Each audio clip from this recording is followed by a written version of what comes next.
the sons of the world's most powerful cartel bosses did not fade into obscurity when their fathers fell. Here are the stories of the most dangerous cartel bosses' sons. 4 people, including Ovidio, were found inside. Blockades went up on roads.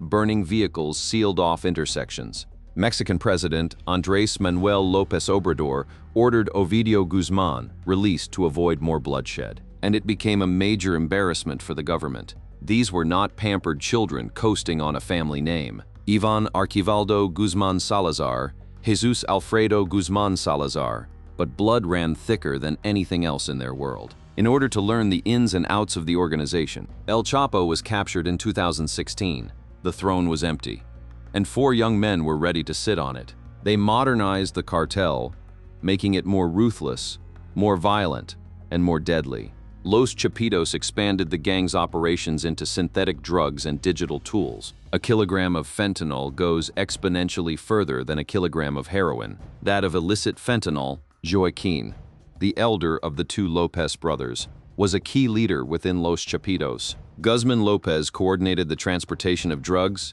and precursor chemicals into Mexico. And then there was the money. Individuals working for Guzman Lopez used bulk cash transport, wire transfers, trade of goods, and cryptocurrency.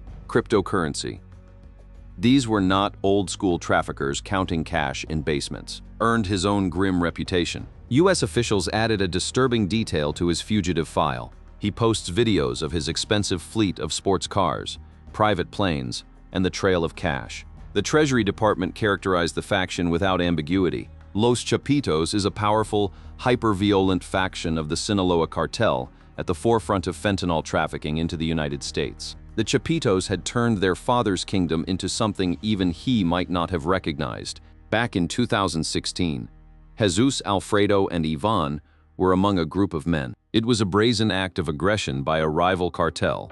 The brothers clashed with factions tied to El Mayo Zambada. The Culiacanazo of 2019 had bought Ovidio time.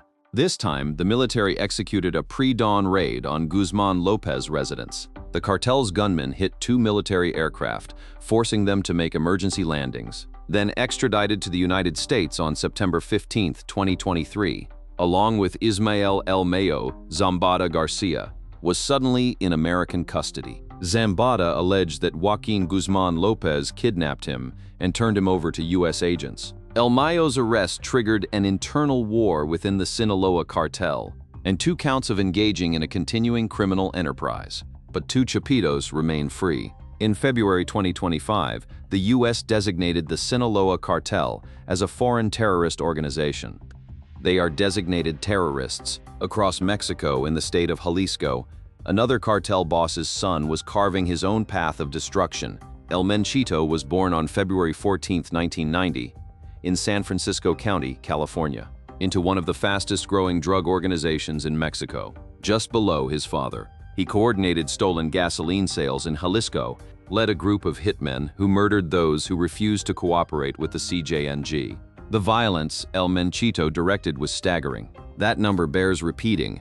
More than 100 murders. Osguera Gonzalez directed the attack on a Mexican military helicopter that was pursuing them. His arrests tell a story of their own about how Mexican institutions struggled to contain the CJNG. He was then released again in December after a judge considered the evidence against him insufficient. He was arrested a final time in 2015, including conspiring to distribute 5 kilograms or more of cocaine and 500 grams or more of methamphetamine. As of November 2025, Osguera Gonzalez is held at ADX Florence, triggering a series of coordinated retaliatory attacks. El Menchito's imprisonment did not just end his career. It broke the line of succession for one of the world's most dangerous criminal organizations. His father was Pablo Emilio Escobar Gaviria, the man once called the King of Cocaine. His Medellin cartel controlled over 80% of the cocaine shipped into the United States. At 9, Marroquin got a tour of his father's cocaine factories, the violence that defined his father's reign. The car bombs, the assassinations, the bombings of government buildings. In 1988, Marroquin himself barely survived a car bomb. In 1991, something remarkable happened. He surrendered to authorities at La Catedral prison in Medellin. The world expected the 16-year-old to follow in his father's footsteps. Airlines refused to sell tickets to anyone with the Escobar name. So Juan Pablo Escobar Henao opened a phone book, chose the name Sebastián Marroquín at random, and adopted it as his new identity. He married. He had a son. He built a quiet life as an architect in the Palermo Soho neighborhood of Buenos Aires. The film followed Marroquín as he apologized to the sons of victims his late father had ordered assassinated. He wrote them a letter in which he described the burden he felt and asked for their forgiveness, advocating for reconciliation over retaliation. Marroquín pushed back publicly, warning young people against romanticizing the drug trade. The Chapitos took their father's empire and made it deadlier. Some became the next generation of terror. The pattern is clear. Cartels are not just organizations, they are dynasties.